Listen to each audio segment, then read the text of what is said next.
booked 2 sessions back to back today. One of them is 3 hours long and the other one is 1 hour long. So that's about 4 hours of straight recording in a live session where I've got to be on, I've got to be relaxed and have full access to my vocal range and, flexibility in my body to kind of drop into where I need to be for an extended period of time. So I'll show you what I do to kind of unwind and get prepped for my session. Live sessions can feel a bit of a different animal compared to recording on your own, and it's very natural to feel a little bit more tension, a little bit more anticipation within your body. So I take extra measures to fully release that before a session. So I'm fully dropped in, I'm relaxed, I feel energetically limber and comfortable within myself to do what I'm there to do, to trust my instincts and give a good performance for the project. All right, so what did I do? I did some yoga to make sure that I'm nice and limber. I'm probably going to do a voiceover all about that.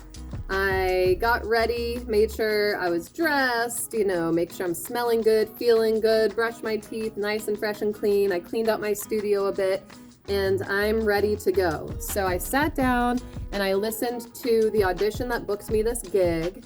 I gave 2 different tones, so I'm ready with those tones. I did some rough read-throughs out loud of the script to get the words in my mouth to make sure I'm not like a marble mouth during the session.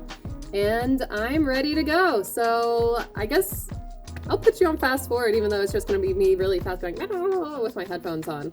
But yeah, let's do this. It'll be fun. So I decided to sit during this session so I can be nice and relaxed, listen to feedback, take things slow. A lot of times in sessions, you may not hear what they're saying on the other side of the line if you're using Source Connect. And if there's quiet moments when you're waiting for feedback, waiting for them to do rough cuts, listen to takes, then I take those moments to check in with my energy, to do slow breathing, to make sure I'm stretching out. I am always checking in with my energy, even during a session when I have moments to. All right, so the first session is done. It went really well. We had booked for an hour and it only took 30 minutes to get through all 4 of those scripts. The client was so awesome to work with. And now I need to prep for my second session. I have a little less than an hour, which is great to get ready. So I'm gonna go kind of like unwind, stretch out a bit, grab some water, and just refresh myself. Is there anything else I wanna say?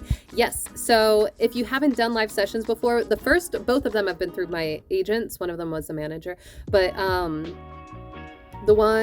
the first one that we just did, I sent them all the takes raw, and I always check at the beginning of the session whether they're going to want the raw files or cleaned up the way that they heard it in my audition and things like that. So I sent them all the raw takes directly to my agent, and my agent is going to route it through to them. And I always check in with my agent after a session has been recorded and it's done, just so they know what's going on with it. So yeah, I'm gonna go stretch out.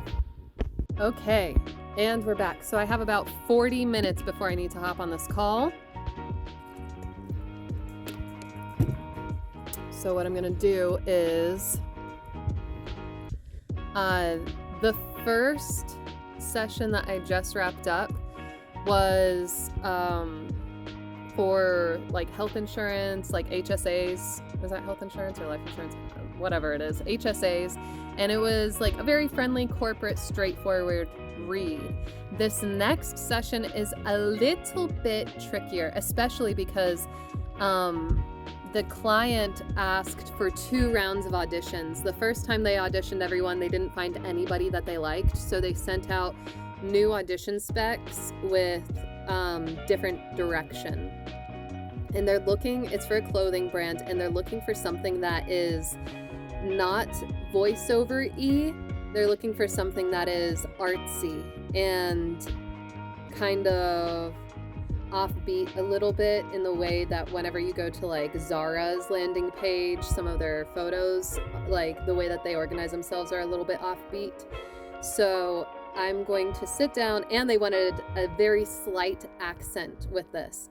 So I'm going to sit down, listen to my most recent audition where I had the accent, the one that they chose, And I think it's like 6 or 8 different scripts over the course of 3 hours. So this one is like long term, need to keep up my stamina and have a very clear idea of the tone, accent, and level of the accent that we're going to go with. And it's very artsy and stuff like that. So I'm gonna prep for that. I have plenty of time.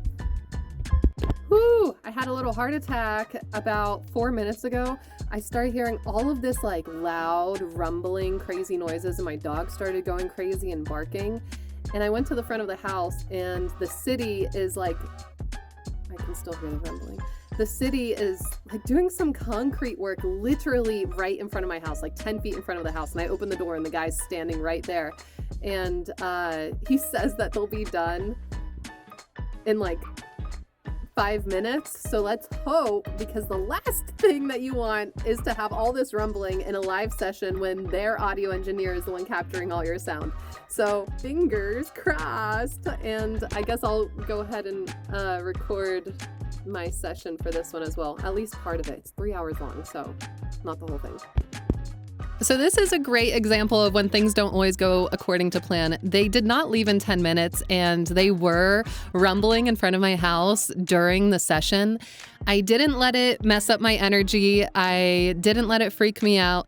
If, they got too loud during one of the takes, I would just take a pause, say, there's a little bit of noise outside, take a pause, I'm going to take that again, and I would take it again. I've also had this situation where it's been thunderstorming during a live session, and if there's a loud clap of thunder while I'm reading, I just take a pause and then start again, and no one ever says anything about it. I've never had any negative feedback. So that's that. The energy levels, this was a very long session, and not only did they have me do the accented takes, but they wanted every single spot to also have a normal English American accent. So it was a lot of work, a lot of jumping in and out of accents. There were a lot of time constraints while also trying to make it feel like very slow and relaxed. There was a lot of juggling going on with this, but everything went really well. And the client was awesome to work with. All of the feedback was really positive, and they let me stay in on the discussions as they were talking about the takes, which really gave me a lot of insight into what direction they want to go, where they might want me to lead, which isn't always the case. They don't always let you in on those discussions. Okay, so we are mostly through this live session. We're taking a 5-minute break, and I'm going to take advantage of that break. My legs are getting kind of sore from my new chair. My legs are still getting used to sitting in it, which has helped my posture, but I'm gonna stretch out. Good morning. I realized that I didn't finish or close out the video yesterday. I was kind of tired after the live session. So the second session went really well. It went over by like an hour, which is totally fine because we ended up doing 2 different types of reads for each script, and there were 8 scripts. So that's like 16 scripts that we went through, and then half of those scripts also needed a shorter version. So we did 2 types of reads for each of those shorter versions. So that's really closer to 12 scripts that we got through in 4 hours. So I would say that that's like a really fair pacing and timing for a live session. So it all went really well. It was a lot of fun. I made great money yesterday, and now I'm on to another busy day. Okay, let me know if you guys have questions. See you next time.